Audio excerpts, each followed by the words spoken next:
So, anyway, I'm not sure I don't want to make these two reviews one video.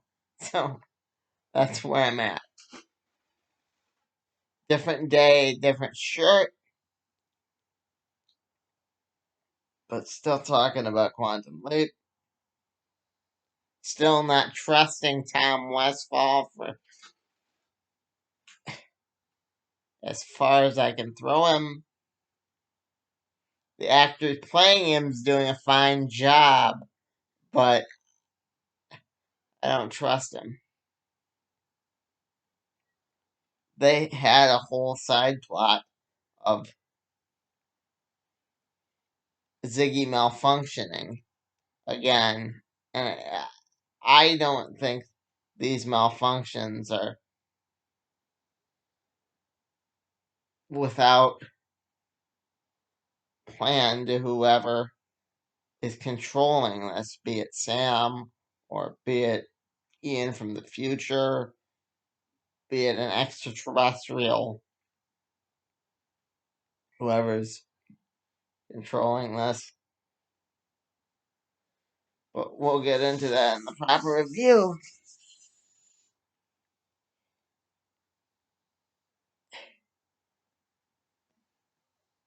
The episode was fine. I enjoyed it. But at the same time, if you didn't enjoy Indiana Jones, you're probably not going to enjoy this. This was the one where he punched a Nazi. YouTube doesn't like saying that word, but that's what he punched. It addressed Project Paperclip, which I thought was cool. It gave me what I wanted, which I thought was even cooler. It showed how it affected this this woman that he met. I don't even remember if I talked about her in the original Project Sign, like X-File type review. Closure Encounters. But Ben tells her to go to MIT. And she does. And you actually get to see the impact that he's having on these people. Something the original Quantum Leap did very sparingly as well, but I'm happy they did it.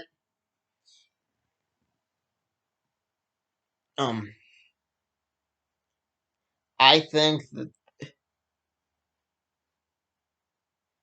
the federal government and the show is very much aware of the big leap, but that's just me. Now, for what I really thought of the episode, like I said, the B plot was Jen and Ian, and I'm not sure Ben will be able to leap. Mom says that his Ian's girlfriend decoded the chip, but I don't know. I don't trust it for at least a couple more episodes. Um,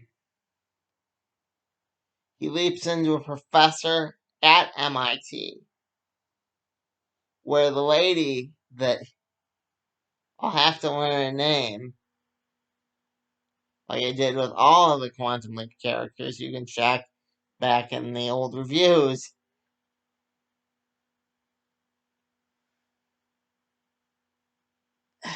Happens to be, but needless to say, she happens to be going there because she followed Ben's advice.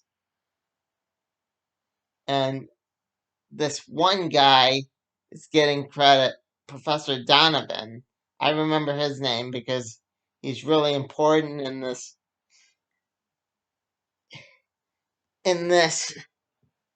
episode.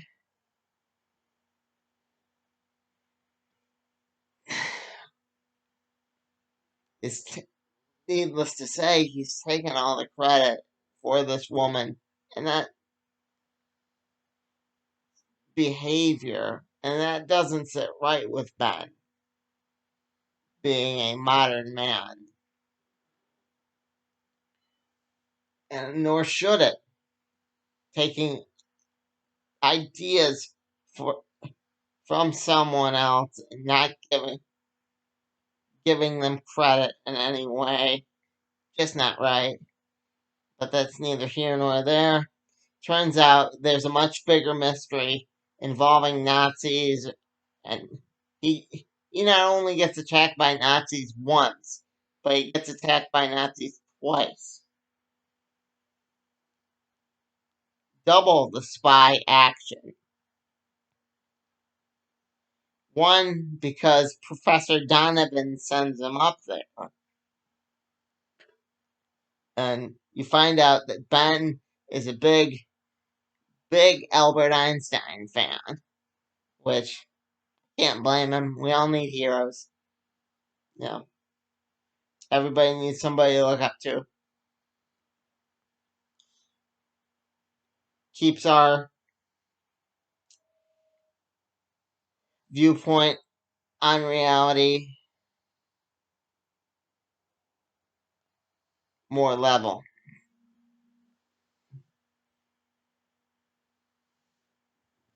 But because he likes Einstein so much, he's kind of drawn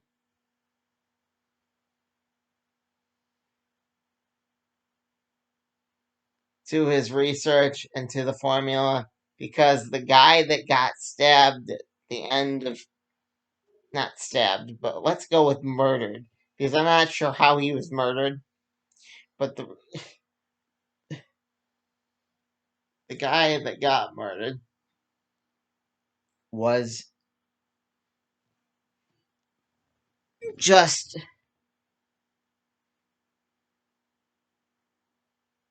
saying one word when he leaped, and he was at his side. He says one word, which is Pathfinder, which drew Ben to Einstein's research. His Pathfinder,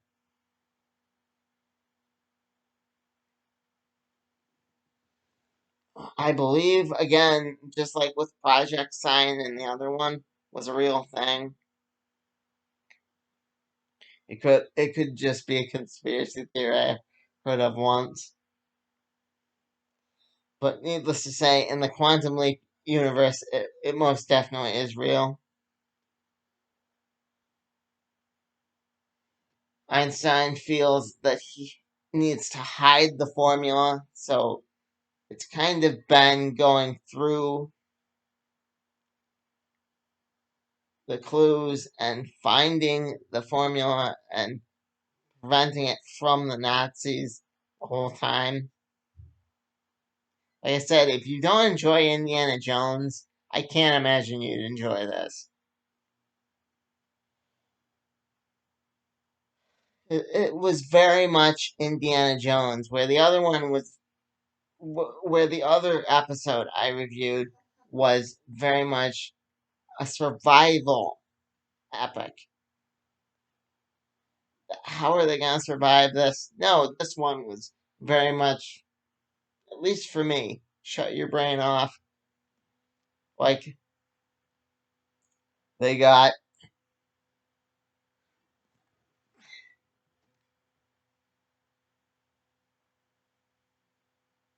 to see Professor Einstein's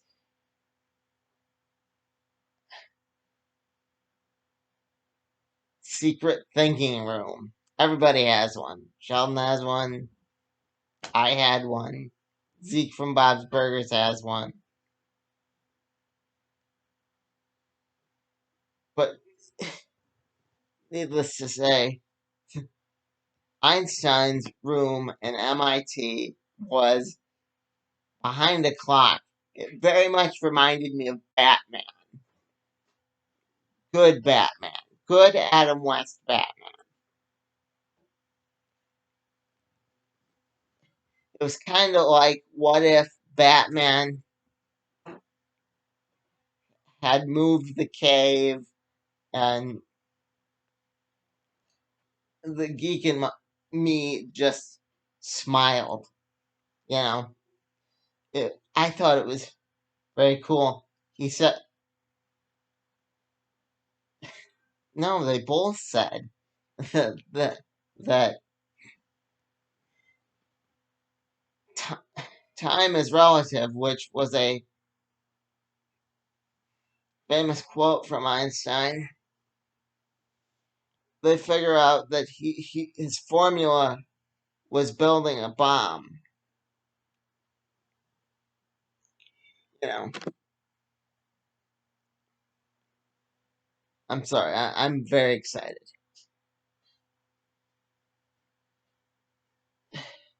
And he didn't want it to fall in the wrong hands because Einstein was that smart of a man that he knew that what is friend today isn't always friend forever.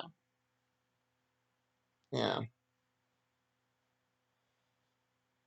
And they show kind of the darker side of Project Paperclip, which I enjoy. Um,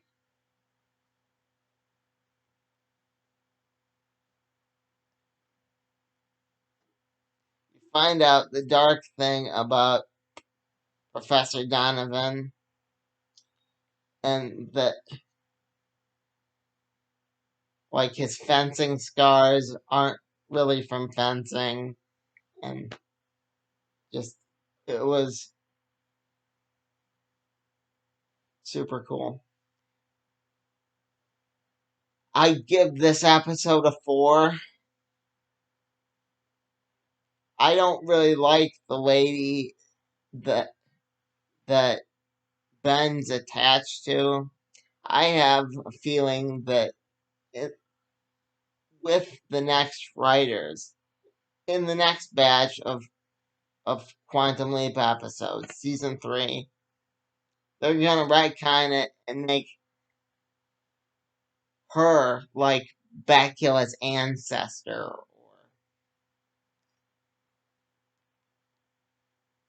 or that by the time he reached her, she would be so old. It kind of reminded me of, if any of you've seen the original Avengers, Ultimate Avengers movie. It's an animated thing, but it's written more for adults. When Captain America finally meets his true love, that version of Peggy Carter, she's so old that it's just awkward, you know? And, and they sit down for a decaf coffee, and he's like, "What's decaf?" That will be this person. That's assuming the writers feel the same way I do. Which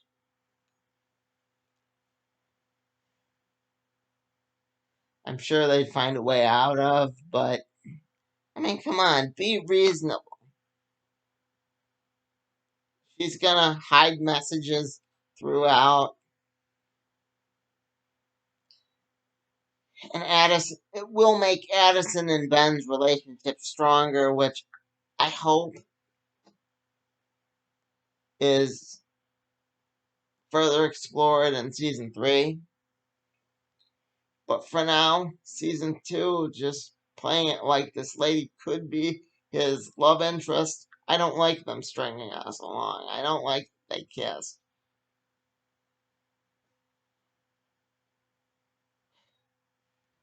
And I don't like that they didn't address that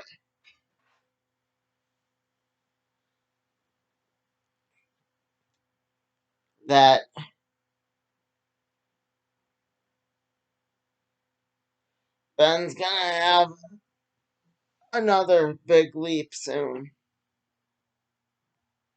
You could tell. You could tell by the thing. I did like I said, the the subplot with Ian and his girlfriend. I like that they patched things up and they addressed the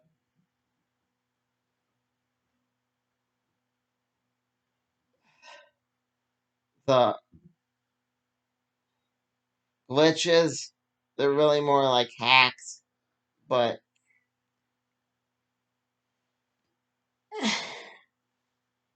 they want you to believe they're glitches. So I'm still curious how this woman got his name, his who her boss is, who her big number one is. She doesn't say the name. The woman, not the woman that Ben kisses and helps him out.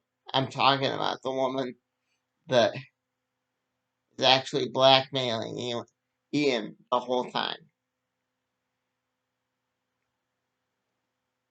Yeah.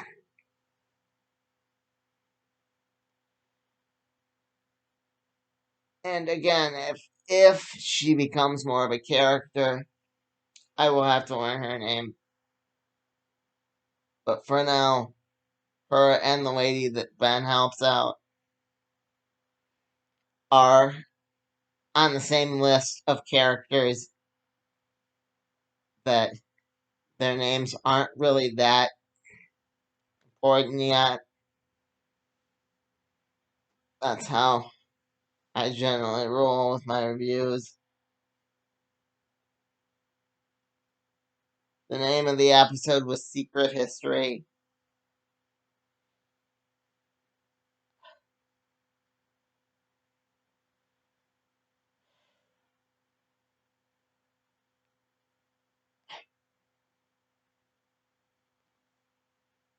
Ma, did I forget anything? I guess not. I I've been Bob. I liked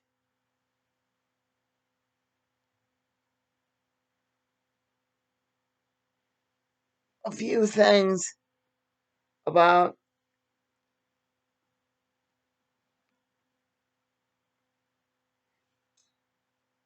the last episode.